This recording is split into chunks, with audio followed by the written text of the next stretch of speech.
on va inaugurer ce musée. Voilà. Vous voyez, tout le monde est rassemblé. Donc, on va démarrer. Alors, je ne suis pas un expert en inauguration, vous allez le voir de suite, vous l'entendre. Tout le monde est là? Allez. Donc, mesdames et messieurs les élus, M. Capel, Christophe Laverne, mesdames et messieurs, chers collaborateurs, nous allons inaugurer le musée Louis Duvant. Alors, Louis Duvant à Valenciennes. Alors, je vais passer la parole à M. Capel pour nous expliquer un petit peu, historiquement peut-être, non, historique, on demandera à ce monsieur le côté historique. D'accord? M. Capel. Bonjour à tous. Le président Lacanal a parlé de Valenciennes, c'est dans le nord de la France. Donc je suis arrivé hier en avion pour Toulouse. Je suis très content d'être là parce que je suis passé de la tempête de neige à, pour moi, une température africaine. Je suis content d'être là. Je suis maire adjoint en charge de la culture et du patrimoine.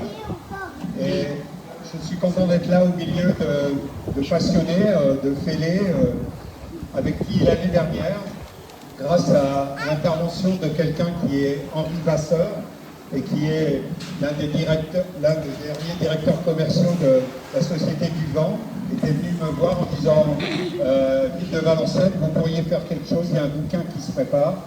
On a fait mieux qu'un bouquin, c'est qu'au Journée du patrimoine, l'année dernière, on a monté cette machine et on l'a présentée à tout le monde. Parce que Louis Duvant, c'est quelqu'un du Nord, c'est quelqu'un de Valenciennes. Alors, pour mettre de l'humanisme dans ces machines, sachez que ce gars-là, son père l'a sorti du lycée en disant tu vas bosser avec moi, t'arrêtes tes études. Donc c'est un autodidacte à qui il confie son atelier. Ce gars-là va partir à Paris au moment de la guerre 14, il a bien fait parce que par chez nous, c'était extrêmement sinistré. Et après la guerre, il reprend l'entreprise de son père, il en fait une société anonyme en 1933. Il va s'entourer d'ingénieurs.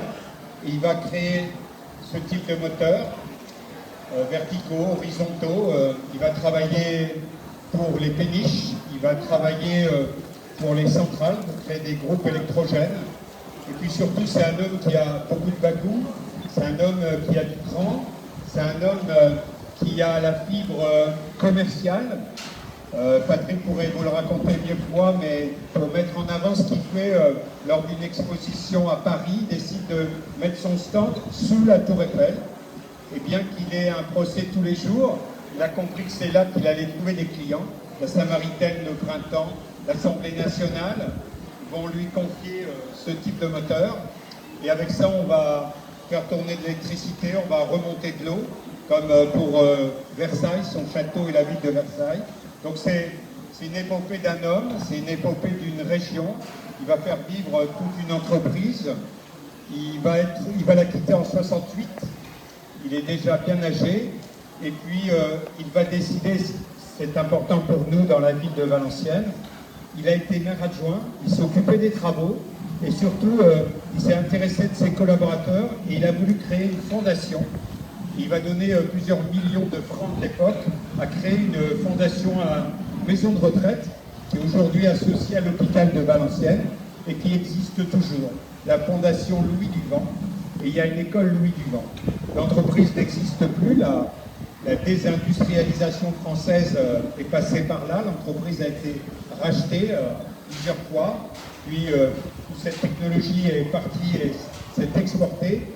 Et donc aujourd'hui, pour moi, ça me fait beaucoup d'effet d'être là parce qu'il y a sur les plaques marqué le nom de Valenciennes. Et je suis content qu'il y ait un peu de Valenciennes dans la région toulousaine. Et je remercie surtout le président Lacanal et toute son équipe d'avoir cette expertise d'abord, et puis cette passion qui permet de garder tout cela et de le passer aux générations précédentes. Parce que c'est important qu'on soit là, mais c'est important que ces gamins soient là pour découvrir ça. Donc, ce qu'il faut applaudir ce matin, c'est pas ceux qui parlent, mais ce sont ceux qui font. Et donc, moi, ça me fait très plaisir d'être avec vous, parce qu'ici, il y a toute cette passion pour ça, mais toute cette passion du temps donné, du temps libre donné, beaucoup d'argent qui est passé là pour, dans toutes ces petites choses, mini et maxi, et parmi ces plus gros moteurs, donc de les entendre fonctionner aujourd'hui, c'est le résultat de toute une vie de passionnés. Je suis content d'être avec vous ce matin et je vous remercie d'être là. Merci Président pour tout ça.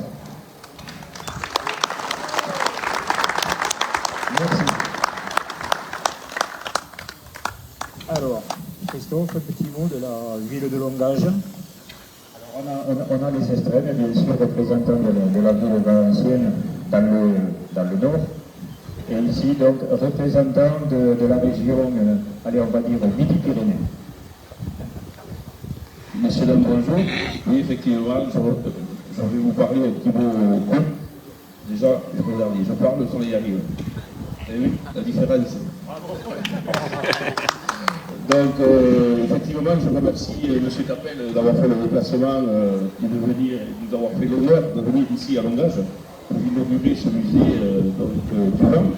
Je remercie Jean-François et toute son équipe de passionnés pour tout ce qu'ils font. Ils œuvrent depuis de nombreuses années à travers tout ce travail, montage, démontage, dans toute la France. Ouais, toute son équipe qui est ici réunie. Et effectivement, au nom du conseil municipal et de M. le maire de Longage, je félicite et je remercie tout le monde. Voilà. Merci à tous.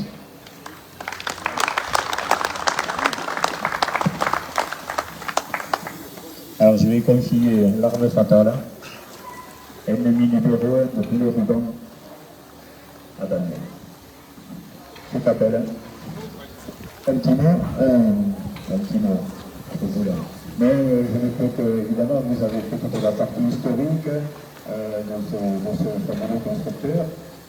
Le plus, alors je ne sais pas, le plus à remercier, comme je dis souvent, le plus à remercier, c'est peut-être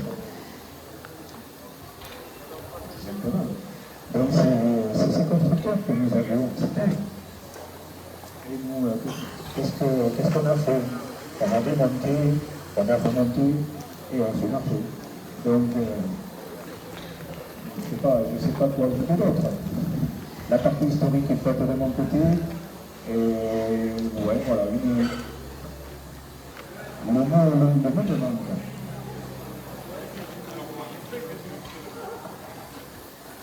Merci encore, merci à tout le monde.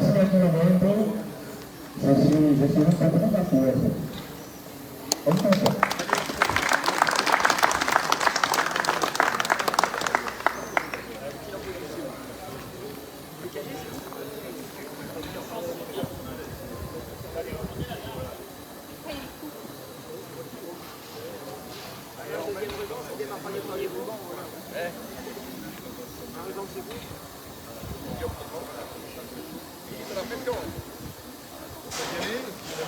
Oui. Alors on y va. Et voilà, il faut applaudir.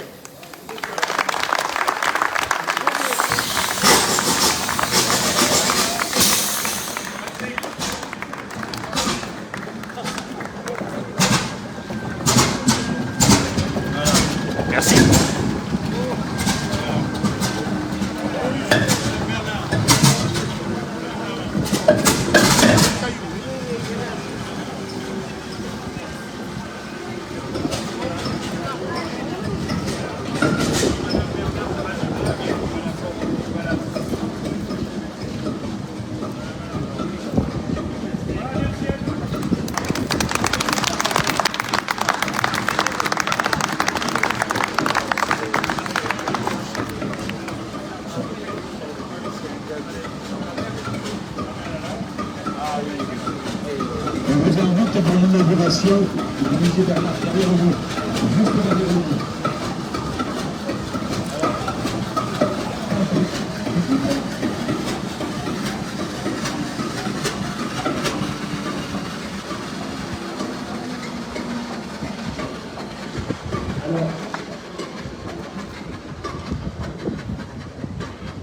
Donc, on profite d'avoir un petit peu de hauteur. On va maintenant procéder à l'inauguration du musée Bernard. On va faire un peu de l'inauguration ici.